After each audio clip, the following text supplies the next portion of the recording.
Pengungsi Rohingya kepergok buang bantuan nasi bungkus diduga pura-pura lapar agar dikasihani.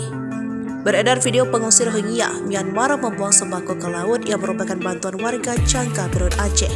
Aksi membuang bantuan sembako ke laut sebagai pelampiasan kekecewaan karena kapal mereka tak diizinkan berlabuh di pantai Kuala Pawon oleh warga Cangka.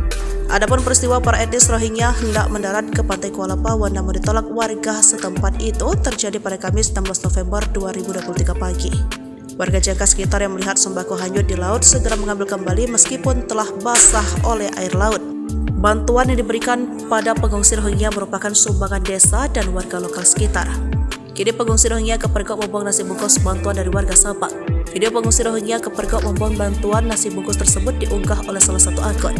Dalam video tersebut memperlihatkan pengungsi Rohingya yang baru mendarat di Sabang dan belum mendapatkan tindakan akan ditampung di mana.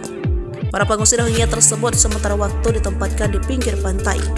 Bahkan warga setempat kerap memberikan sejumlah bantuan berupa makanan, namun kebaikan warga tersebut malah disia-siakan oleh pengungsi Rohingya ini. Kemudian saat memperlihatkan sisi lain dalam video tersebut, tiba-tiba ia mendapatkan suatu temuan yang tak disangka berupa nasi bungkus lengkap dengan lauknya yang dibuang oleh pengungsi Rohingya pada semak-semak kawasan itu. Ia juga melanjutkan para pengungsi Rohingya tersebut hanya berpura-pura lapar agar dikasihani oleh warga setempat. Alhasil makanan yang diberikan pun tampak terbuang begitu saja. Aksi pengungsi Rohingya yang membuang nasi bungkus tersebut dianggap tak menghargai bantuan masyarakat Indonesia. Warganet pun mengatakan bahwa masih banyak masyarakat lokal yang justru lebih membutuhkan makanan.